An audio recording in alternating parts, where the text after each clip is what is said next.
সুপ্রযুক্ত শ্রেণীর শিক্ষার্থীরা, আশা করি তোমরা সবাই অনেক ভালো আছো। Welcome to my channel teaching হাউসে। আমি মুনহাজ রহমান মাহি। আজকে তোমাদের সাথে চতুর্থ শ্রেণীর প্রাথমিক গণিতের অধ্যায় 7 গুণিতক ও গুণনীয়কের গাণিতিক সমস্যার সমাধান করাবো। গত ক্লাসে তোমাদের সাথে এই অধ্যায়ের কিছু গুরুত্বপূর্ণ অর্থাৎ যে মেইন যে টপিকগুলো ছিল সেগুলো নিয়ে আলোচনা করেছিলাম। যেমন সেখানে ছিল গুণিতক, গুণনীয়ক, তারপরে মৌলিক সংখ্যা, যৌগিক সংখ্যা, সাধারণ গুণনীয়ক, সাধারণ গুণিতক, লসাগু, গসাগু এগুলো নিয়ে আলোচনা করেছি। তো আজকে অধ্যায়ের অনুশীলনের কিছু অঙ্ক সমাধান করাবো। তোমাদের যাদের কাছে বই আছে তারা চাইলে বইয়ের 85 নম্বর পৃষ্ঠা বের করতে পারো, তাহলে তোমাদের এটা আরো পড়তে সুবিধা হবে।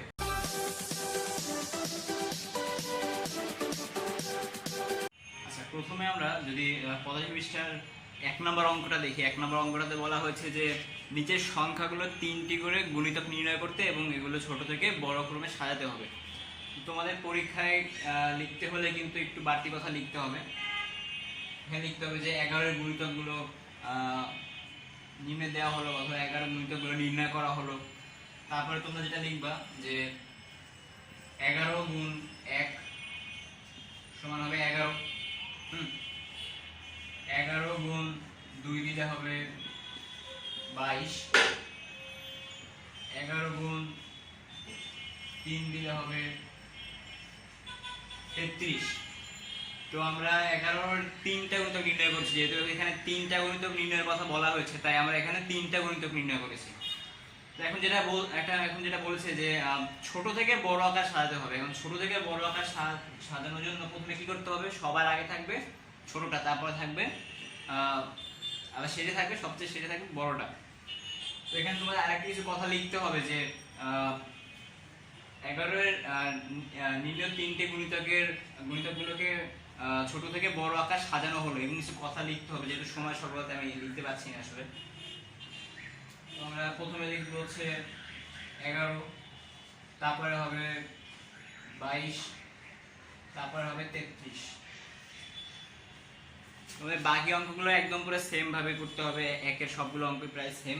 যেহেতু সময় স্বল্পতা, আমি সবগুলো অঙ্ক করছি না, একটা জাস্ট তোমাদেরকে বুঝিয়ে দিলাম। অঙ্কগুলো আসলে সহজ। এরপরে 2 নম্বর প্রশ্নে বলা হয়েছে নিচের সংখ্যার জোড়গুলোর জন্য 3টি সাধারণ গুণিতক লিখে ছোট থেকে বড় ক্রমে সাজাও এবং লঘিষ্ঠ সাধারণ গুণিতক অর্থাৎ লসাগু নির্ণয় করতে হবে। আচ্ছা, এখানে আমি 2-এর 1 নম্বরটা করে দিই, 3 এবং 4।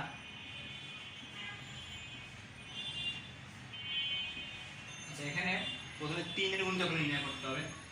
এখানে যেভাবে লিখতে হবে সেটা হচ্ছে, ধরো প্রথমে 3-এর গুণিতকগুলো বের করবা। 3-এর সাথে 1 গুণ করে, 3-এর সাথে 2 গুণ করে, 3-এর সাথে 3 গুণ করে, 3-এর সাথে 4 গুণ করে, এভাবে কিছু কথা লিখতে হবে। তো এখানে আমি একটু সংক্ষেপে লিখতেছি। তো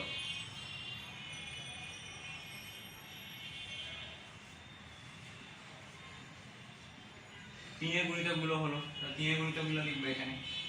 3-এর গুণিতকগুলো কি হতে পারে? 3, 6, 3 একে 3, 3 দুগুণে 6, 3 3 9, 3 4 12, 3 5 15, তারপরে 3 6 18, তারপর 3 7 21,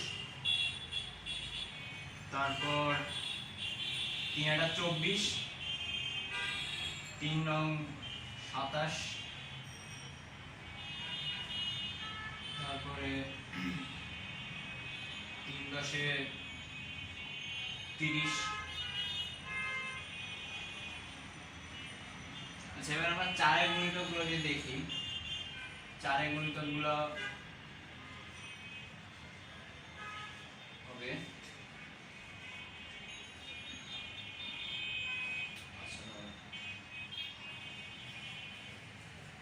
নিচে যেহেতু জায়গা নেই, আমি একটু উপর দিয়ে লিখি।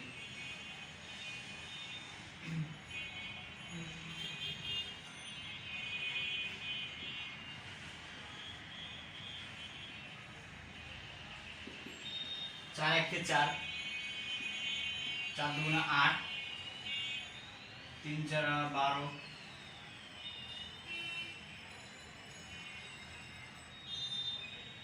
4 4 4 4 16, তারপরে 4 5 20, তারপর 4 6 24, 4 7 28, তারপরে 4 9 36। আচ্ছা, 3 এর আরো আরো কিছু গুণিতক আছে। 3 এর আরো হবে 3 11 হবে 33, আর 3 12 হবে 36, 3 12 36 হবে। এরকম আরো অনেক গুণিতক আছে 4 এর এবং 3 এর, আরো কিন্তু অনেক গুণিতক আছে, অসংখ্য গুণিতক আছে। গুণিতকের সংখ্যা সবসময় অসংখ্য হবে। তো এখানে বলেছে যে 3টা সাধারণ গুণিতক নির্ণয় করতে হবে। তো আমরা দেখি এইখানে যে গুণিতকগুলো আছে এখানে এখানে সেই গুণিতকগুলো আছে কিনা। তো আমরা দেখতে পাচ্ছি যে এখানে 12 আছে, এখানেও 12 আছে, তারপরে আর কি আছে, আর 24 আছে, এখানেও 24 আছে, তারপরে এখানে আছে 36 এবং এখানেও আছে 36। তো এখানে আমরা যে সমস্ত সাধারণ গুণিতকগুলো পেয়েছি সেগুলো কি হচ্ছে 3 এবং 4 এর সাধারণ গুণিতকগুলো কি কি পাচ্ছি আমরা পাচ্ছি 12 পাচ্ছি, 24 আর 36। এই 3টা আমরা পেয়েছি 3 এবং 4 এর সাধারণ গুণিতক। এখন যেটা বলেছে যে লসাগু অর্থাৎ লঘিষ্ঠ সাধারণ গুণিতক, লঘিষ্ঠ মানে সবচেয়ে ছোট। এখন কোন গুণিতক কোন সাধারণ গুণিতকটা সবচেয়ে ছোট এর মধ্যে? অবশ্যই দেখতে পাচ্ছি এখানে 12 ওটা সবচেয়ে ছোট। 3টা গুণিতক বের করতে বলছে, সাধারণত 3টাই বের করছি, বেশি করি না আমরা। তো এখানে সবচেয়ে ছোট পাওয়া যাচ্ছে কোনটা? 12। তো 12 হচ্ছে 3 এবং 4 এর লসাগু। বাকি অঙ্কগুলো একদম পুরো একইভাবে করতে হবে। আশা করি অঙ্কগুলো তোমরা বুঝতে পারছো। যদি সমস্যা হয় আমাকে কমেন্ট বক্সে জানাতে পারো। আর তারপরে বলা হয়েছে 3 নাম্বার অঙ্কে বলা হয়েছে যে নিচের সংখ্যাগুলো গুণনীয়ক লেখো। আচ্ছা, এখানে আমি 3 এর 4 নাম্বারটা করে দিতেছি। 3 এর 4 নাম্বারটা যদি দেখো, 3 এর 4 নাম্বারে বলা হয়েছে যে 30 এর গুণনীয়কগুলো আমরা নির্ণয় করব। 30 এর গুণনীয়ক আমরা কি কি পেতে পারি? অবশ্যই 1 এবং ওই সংখ্যাটা কিন্তু অবশ্যই হবে। যে কোনো সংখ্যার গুণনীয়ক যদি নির্ণয় করি সেক্ষেত্রে কিন্তু 1 এবং ওই সংখ্যাটা অবশ্যই কিন্তু একটা গুণনীয়ক থাকবে। তো আমরা 1 গুণ ওই সংখ্যাটা অর্থাৎ 30 এটা হবে, অবশ্যই হবে। তারপরে আমরা এটাকে 2 দিয়ে ভাগ দিই। 2 দিয়ে ভাগ করলে হয় 15 দুগুণে 30 হবে। তারপরে 3 দিয়ে ভাগ দিই আমরা। 3 দিয়ে ভাগ দিলে হবে 3 10 30। হ্যাঁ, আর তারপরে আচ্ছা 5 দিয়ে আমরা যদি ভাগ দিই 5 6 30, আর কিন্তু হবে না। অর্থাৎ আমি বলছিলাম কি, আমরা কিভাবে বুঝবো যে হবে না, যে এরপরে আমরা যে সংখ্যাটা দিয়ে করতে পারবো এই সংখ্যা যদি এর আগে এখানে যদি ব্যবহার হয়ে যায় তাহলে আর হবে না। মানে এরপরে কিন্তু 6 দিয়ে যায়, 5 6 30, অথচ আমরা এখানে কিন্তু 6টা আগে ব্যবহার করে ফেলছি। তো সুতরাং এখানে কি হবে? এখানে আর হবে না। এখানে উপরে কিন্তু লিখতে হবে যে 30 এর গুণনীয়কগুলো নির্ণয় করা হলো, এটা কিন্তু লিখতে হবে। আচ্ছা, তারপরে লিখতে হবে কি 30 এর গুণনীয়কগুলো হলো।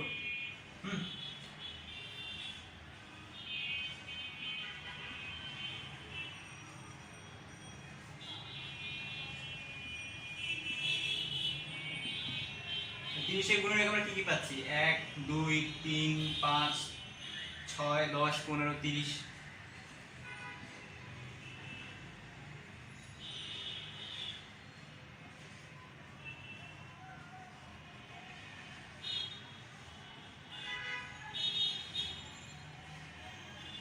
এই সংখ্যাগুলো হচ্ছে 30 এর গুণনীয়ক। বাকি অঙ্কগুলোর ক্ষেত্রে এভাবে আমাদেরকে গুণনীয়কগুলো বের করতে হবে। অঙ্কগুলো আসলে তেমন কঠিন কোনো অঙ্ক না, এগুলো খুবই সোজা। তারপরেও একটু দেখিয়ে দিচ্ছি যেন তোমরা একটু মোটামুটি আরো ক্লিয়ার হয়ে জিনিসটা। তারপরে আছে নিচের সংখ্যাগুলোর সকল সাধারণ গুণনীয়ক নির্ণয় করো এবং লঘিষ্ঠ এবং সংখ্যাযোগগুলির গরিষ্ঠ সাধারণ গুণনীয়কটি লেখো। এর মানে হচ্ছে যে নিচের সংখ্যাগুলো সাধারণ গুণনীয়ক বের করতে হবে এবং গসাগু নির্ণয় করতে হবে। গসাগু নির্ণয় করা আমি আমাদের শিখিয়েছি গসাগু নির্ণয় করতে। তো এক্ষেত্রে যেটা করবো যে এখানে একটু আমাদেরকে এর গুণনীয়কগুলো নির্ণয় করে তারপরে আমাদের গসাগুটা করতে হবে। আচ্ছা, এক্ষেত্রে আমি 1 নম্বরটা করি। প্রথমে আমরা 9 এর গুণনীয়কগুলো নির্ণয় করব। 9 এর গুণনীয়কগুলো কি কি হতে পারে? 1 গুণ 9 এই সংখ্যাটা, আর হবে 3 দিয়ে যাবে, 3 3 9, আর কিন্তু হচ্ছে না। তারপরে আমরা যদি 15টা নির্ণয় করি, 15 গুণনীয়কগুলো কি কি হতে পারে? 15 গুণনীয়কগুলো হচ্ছে 1 গুণ 15, আর হবে 3 5 15। তো এর মধ্যে সাধারণ গুণনীয়ক নির্ণয় করতে বলছে, যে সাধারণ গুণনীয়ক আমরা একটাই পাচ্ছি, এটা হচ্ছে 3। তোমাদের নিজে লিখতে হবে যে 3 এর যে 9 এর গুণনীয়কগুলো হচ্ছে এগুলো, আর 15 গুণনীয়কগুলো হচ্ছে এগুলো, এবং এর সাধারণ গুণনীয়ক হচ্ছে 3। যেটা আমরা সাধারণ গুণনীয়ক মাত্র একটাই পাচ্ছি, তো এটার ক্ষেত্রে গসাগু হবে 3। যদি এক্ষেত্রে অন্য কোনো সংখ্যা পেতাম তাহলে সেক্ষেত্রে আমরা কি হতো, আমরা যে সবচেয়ে বড় যে আমরা যে গুণনীয়কটা পেতাম সেটা লিখতাম আমরা, সেটা হচ্ছে গসাগু হতো সেই সংখ্যাটা, এটা সবচেয়ে বড় গুণনীয়কটা থাকতো।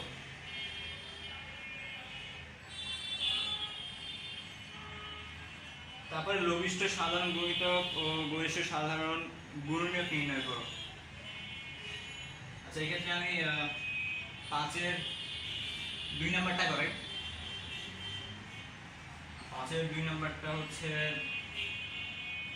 9 12 এবং 18। 9 12 এবং 18 এই সংখ্যা তিনটে আমাকে গসাগু এবং লসাগু দুইটাই নির্ণয় করতে হবে। তো এক্ষেত্রে আমি প্রথমে যদি লসাগুটা নির্ণয় করি, প্রথমে আমরা ভাগ দেব 2 দিয়ে। 2 9 দিয়ে ভাগ যায় না, তাই যেরকমটা তেমনই থাকবে। আর বলেছিলাম যে লসাগুর ক্ষেত্রে কমপক্ষে 2টা সংখ্যা আমাদের কিন্তু ভাগ করতেই হবে। আর এখানে হবে 6 দুগুণে 12, এখানে 9 দুগুণে 18। এবার আমরা দেখবো যে কোন সংখ্যা দিয়ে আমরা ভাগ করতে পারতেছি। এবারে কিন্তু আর 2 দিয়ে ভাগ করলে কিন্তু কমপক্ষে 2টা ভাগ দেওয়া যাচ্ছে না। তো এক্ষেত্রে আমরা যদি 3 দিয়ে ভাগ দিই, তাহলে 3 3 9, 3 দুগুণে 6, আবার এখানে 3 3 9। এখন আবার কোন সংখ্যাকে ভাগ দেওয়া যায়? আবার দেখা যাচ্ছে আবার 3 দিয়ে ভাগ দেওয়া যাচ্ছে, কমপক্ষে 2টা ভাগ দিতে হবে। 3 1 3, 2 আমাদের তেমনই থাকবে, আর 1 3 1 3।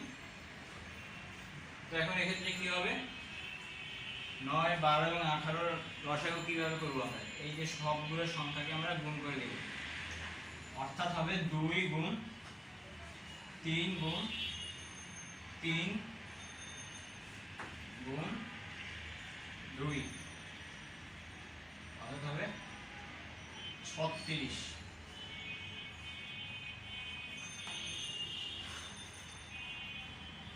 9 12 এবং 18 লসাগু হচ্ছে 36। এবার আমরা যেটা করব যে এটার গসাগুটা নির্ণয় করব। গসাগু নির্ণয়ের ক্ষেত্রে আমরা বলছিলাম যে সবগুলো সংখ্যাকে কিন্তু আমাদেরকে ভাগ করতে হবে, অর্থাৎ গসাগু নির্ণয়ের ক্ষেত্রে সবগুলো সংখ্যাকে কিন্তু অবশ্যই ভাগ দিতে হবে। তো এখানে আমরা 9 12 18 এই সংখ্যাগুলো আমরা গসাগু নির্ণয় করব। তো তাহলে এবার গসাগু যদি আমি নির্ণয় করি, তাহলে এখানে আমি কিন্তু 2 দিয়ে আমি ভাগ দিতে পারবো না। 2 দিয়ে ভাগ দিতে আমরা সবগুলো কিন্তু ভাগ যাচ্ছে না, আমার এখানে 9 ভাগ যাচ্ছে না 2 দিয়ে। এক্ষেত্রে আমি 3 দিয়ে করি, যদি 3 3 9, 3 4 12, 3 6 18। আর কিন্তু আমরা যে কোনো একটা সংখ্যা দিয়ে সবগুলোকে ভাগ করতে পারছি না। 3 দিয়ে ভাগ করলাম, 3 দিয়ে আমরা এটা ভাগ করতে পারি, এটা ভাগ করতে পারি, কিন্তু 4 কিন্তু ভাগ দেওয়া যাচ্ছে না। আবার 2 দিয়ে কিন্তু আমরা ভাগ করলে এটা করা যায়, এটা করা যায়, কিন্তু 3 দিয়ে আর করা যাচ্ছে না, আর অন্য কোনো সংখ্যা দিয়ে আর হচ্ছে না। তো এই ক্ষেত্রে কি হবে? গসাগু কোনটা হবে? এটা হবে, অর্থাৎ 9 12 এবং 18 গসাগু হচ্ছে 3, এতে গসাগু হবে 3।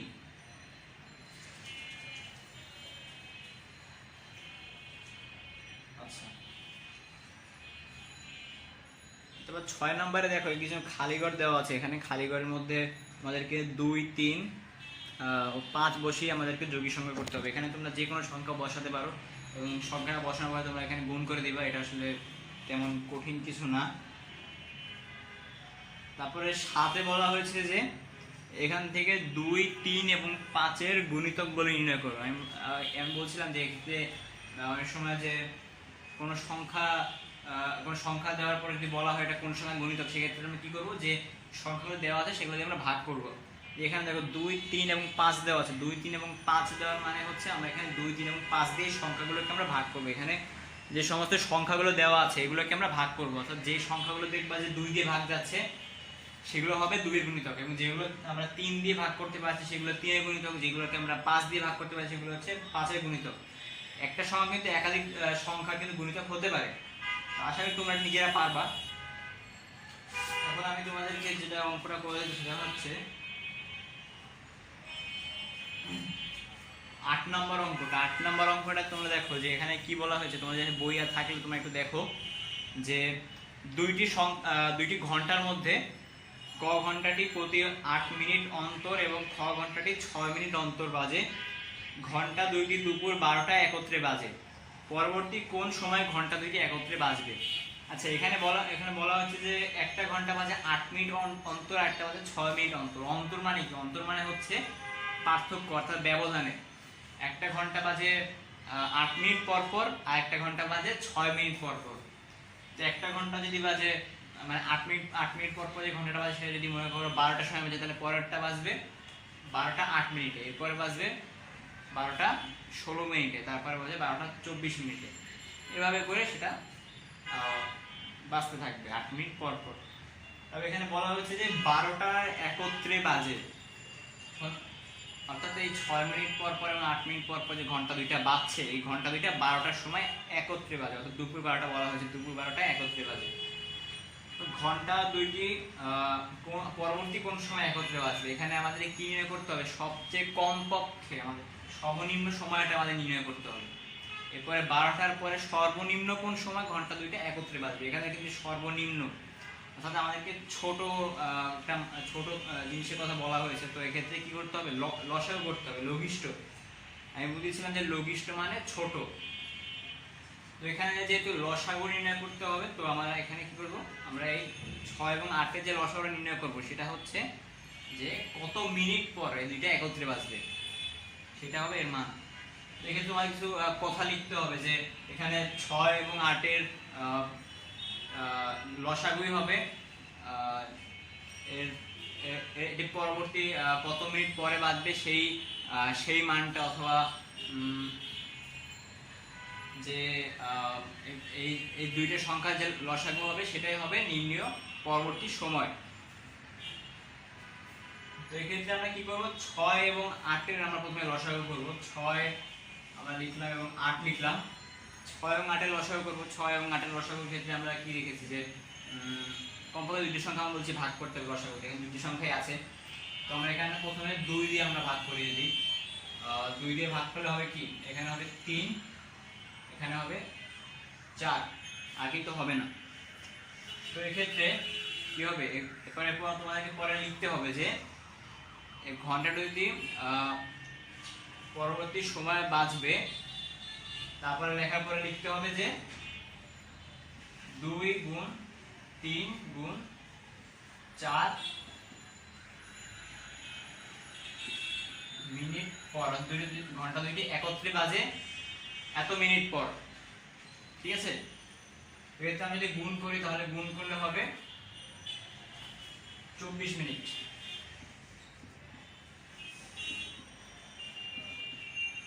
অর্থাৎ এই 6 এবং 8 যে লসাগু আমরা পাবো সেটা হচ্ছে ঘন্টা দুটি এত মিনিট পরে বাজবে।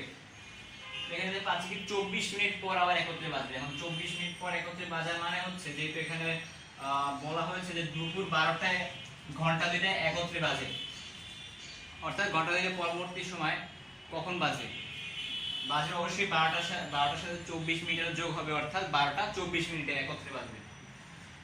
অর্থাৎ সময় হচ্ছে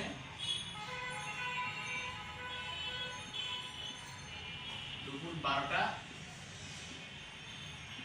24 মিনিটে ঘন্টা দুটি একত্রে বাজবে, অর্থাৎ এর উত্তর হচ্ছে দুপুর 12টা 24।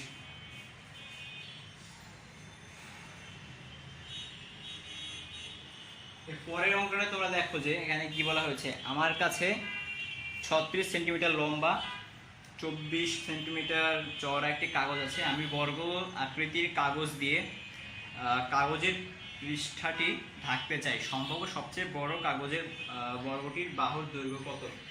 অর্থাৎ মনে করো এখানে একটা আয়তাকার কাগজ, মনে করো এটা আয়তাকার কাগজ, আয়তাকার কাগজের এটা হচ্ছে 24 সেন্টিমিটার আর এটা হচ্ছে 36 সেন্টিমিটার। এখন আমার কাছে কিছু কাগজ আছে, কাগজগুলোকে আমি যদি টুকরো টুকরো করে কাটি বর্গক্ষেত্র আকারে, তাহলে আমি এরকম কিছু ইয়ে পাবো। এভাবে আমাকে ঢাকতে হবে, সম্পূর্ণ কাগজটাকে আমাকে ঢাকতে হবে। কিন্তু আমি তো আসলে এভাবে যে ঢাকছি, এখন সবগুলো বর্গক্ষেত্রের আকৃতি কিন্তু সমান হবে না। এটা বড় হতে পারে, আবার এরকম ছোট হতে পারে, বড় ক্ষেত্রে কিন্তু হবে। এখন বলা হচ্ছে সম্ভাব্য সবচেয়ে বড় যে একটা বড় ক্ষেত্র যদি আকার মানে বড় ক্ষেত্র আকৃতির কাগজ দিয়ে যদি আমরা ঢাকতে চাই, তাহলে সম্ভাব্য সবচেয়ে বড় ক্ষেত্রটির বাহুর দৈর্ঘ্য কত। এখানে কিন্তু সবচেয়ে বড় কথা বলা হয়েছে, সবচেয়ে বড় যেখানে বলা হয়েছে সেখানে আমরা কি করব, গসাগু করব। যদি কোথাও যদি লঘিষ্ঠ মানে হচ্ছে ছোট এবং গরিষ্ঠ মানে বড়, যদি কোথাও সবচেয়ে বড় চাওয়া হয় সেক্ষেত্রে আমরা গসাগু করব, আর যদি বলা হয় যে কমপক্ষে অথবা সবচেয়ে ছোট এমন কোনো মান চাওয়া হয় সেক্ষেত্রে আমরা লসাগু করব। অর্থাৎ এক্ষেত্রে আমরা 36 এবং 24-এর আমরা কি করব, গসাগু করব। এর জন্য 2 দিয়ে ভাগ দেই, তাহলে হবে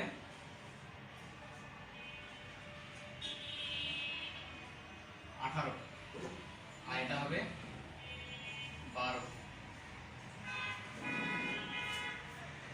তারপর এটাকে আমরা আবার 2 দিয়ে ভাগ দিতে পারি, এখন 9 দুগুণে 18, তারপরে 6 দুগুণে 12।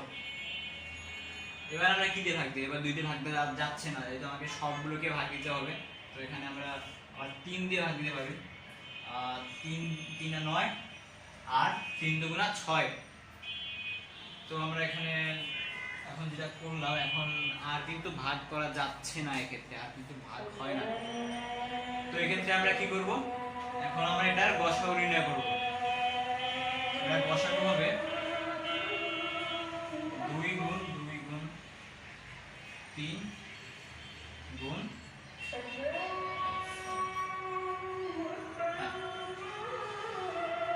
এটা হবে 2 গুণ 2 গুণ 3। কিন্তু গসাগুর ক্ষেত্রে কিন্তু শুধু এইটুকু কিন্তু আমরা গুণ করবো, আমরা এইটুকু কিন্তু আমরা হিসাবে আনবো না, ঠিক আছে। তাহলে 2 দুগুণে 4 আর 3 4 12। আমাদের এক্ষেত্রে সবচেয়ে ছোট সংখ্যা সবচেয়ে বড় বলা হয়েছে, তো আমরা এক্ষেত্রে গসাগু করেছি। তো এখন সবচেয়ে বড় বর্গ আকৃতির যে কাগজটা আমরা এখানে ব্যবহার করতে পারবো সেটার বাহুর দৈর্ঘ্য হচ্ছে 12 সেন্টিমিটার।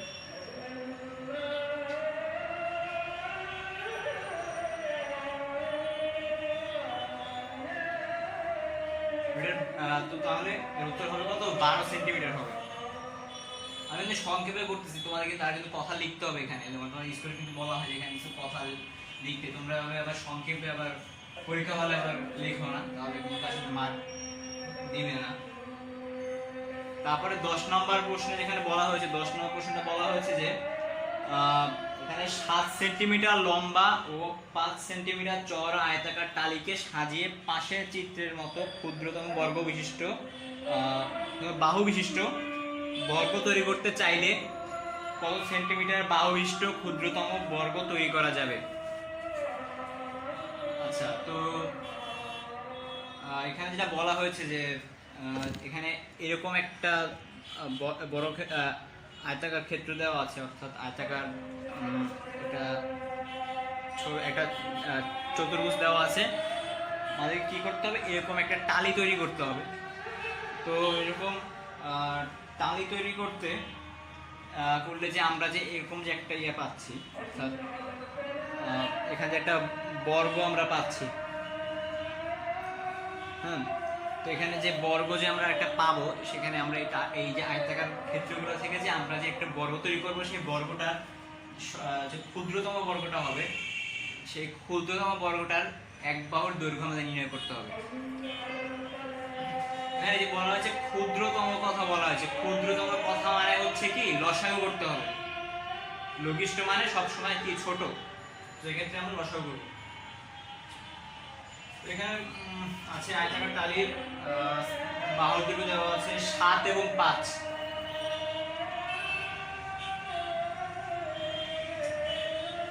তো এখানে বলা আছে ক্ষুদ্রতম বাহু, অর্থাৎ আমাকে 7 এবং 5 এর লসাগু।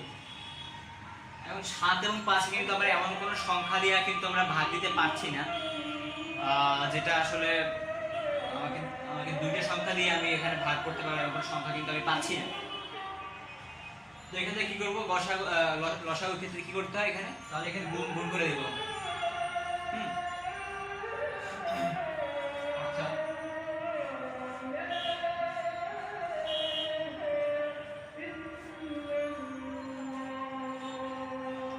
তোমাকে কিন্তু এখানে কিন্তু লিখতে হবে যে আয়তাকার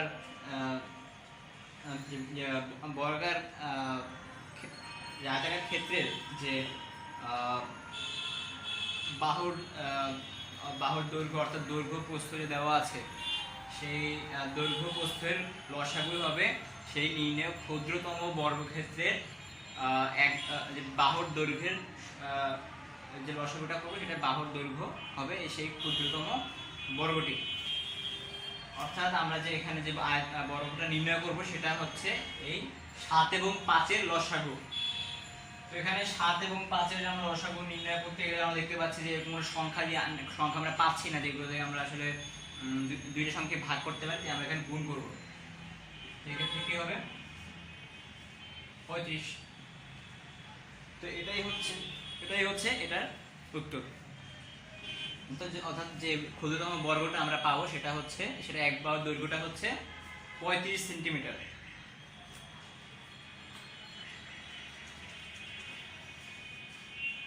তোমাকে কিছু কথা লিখতে হবে, আসলে কিছু কথা না লিখলে কিন্তু তোমরা পরীক্ষায় নাম্বার দিবে না।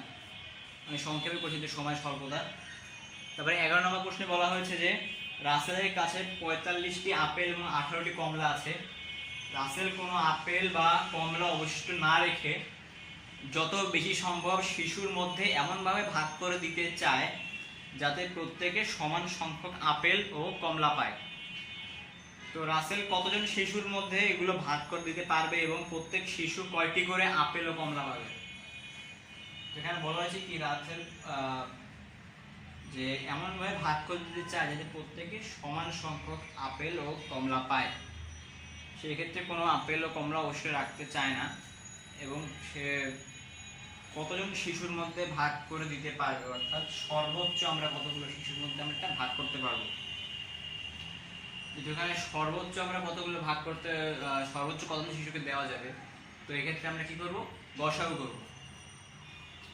তো গসাগুর ক্ষেত্রে আমরা কি করতে পারি, এখানে গসাগু হবে কি 45 এবং 18। এখন এখানে 45 এবং 18 কিন্তু যে এটা হবে, সেটা হচ্ছে কি মোট, যে আমরা কতজনের মধ্যে সে আসলে ভাগ করলো, আসলে জিনিসটা সেই মোট শিশুর সংখ্যা হবে 45 এবং 18 গসাগু। তো এক্ষেত্রে আমরা 3 দিয়ে ভাগ করতে পারি, এটাকে 3 দিয়ে ভাগ করলে হবে 15, 3 15 45। এখানে হবে 3 6 18। আচ্ছা, তারপরে আবার আমরা 3 দিয়ে ভাগ দিতে পারি, 3 5 15, 3 2 6। আর কিন্তু আমরা করতে পারছি না। তো এই ক্ষেত্রে আমরা এখানে তবে নির্ণয় 45 এবং 18 এর যে গসাগুটা হবে, সেই গসাগু হচ্ছে মোট শিশুর সংখ্যা। তো এই ক্ষেত্রে আমরা কি পাচ্ছি যে 3 গুণ 3, এটা হচ্ছে এর গসাগু। তো এক্ষেত্রে আসে কত 9। আমাকে লিখতে হবে যে এখানে 45 এবং 18 এর গসাগুই হচ্ছে মোট শিশুর সংখ্যা। তো এক্ষেত্রে মোট শিশু আমরা পাচ্ছি কয়জন? 9 জন। 9 জন পাচ্ছি, মোট শিশু সংখ্যা হচ্ছে 9 জন। এখন বলা হয়েছে যে প্রত্যেকে সমান ভাগে ভাগ করে দিতে চায় এবং কোনো কিছু কোনো কমলা ও আপেল অবশ্যই রাখতে চায় না। তো এক্ষেত্রে আমরা কি করব? এবার তোমাদেরকে লিখতে হবে যে প্রতিটি শিশু আপেল পায়। এটা লেখার পরে যেটা করবা সেটা হচ্ছে 45/9। যদি প্রতিটা শিশু সমান ভাগে পাবে, তাই 9 জনের মধ্যে সমানভাবে ভাগ করতে হবে। অর্থাৎ আমাকে এটাকে যে 45টা আমার কাছে আপেল আছে, তো আমাকে 45টা আপেল কি করতে হবে? আমাকে 9 জনের মধ্যে সমানভাবে ভাগ করে দিতে হবে। এক্ষেত্রে এটা কি হবে? 5। প্রতিটি আপেল পাচ্ছে 5টা। আর তারপরে লিখতে হবে প্রতি শিশু কমলা পায়। এটা লেখার পরে এটা লিখবে সেটা হচ্ছে 18/9টি। এক্ষেত্রে হবে 2টি। অর্থাৎ এখানে উত্তর কিন্তু আমরা পাচ্ছি, কিন্তু এখানে তিনটা উত্তর আছে। একটা হচ্ছে মোট শিশুর সংখ্যা কতটি? শিশুর সংখ্যা হচ্ছে 9টি। আর তারপরে প্রতি শিশু আপেল কয়টা পাইছে? আপেল পাইছে হচ্ছে 5টা। আপেল পেয়েছে 5টা আর কমলা পেয়েছে 2টা।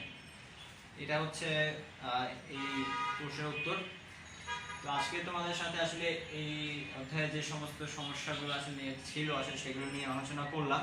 যেহেতু সময় স্বল্পতা, তাই সংক্ষেপে আলোচনা করেছি। অঙ্কগুলো একটু সংক্ষেপে হয়েছে, গাণিতিক সমস্যাগুলো মানে অর্থাৎ যে গাণিতিক অংশগুলো আছে সেগুলো আমি দেখিয়েছি এখানে। এখানে কিছু কথা তোমাদের কিন্তু লিখতে হবে পরীক্ষা হলে।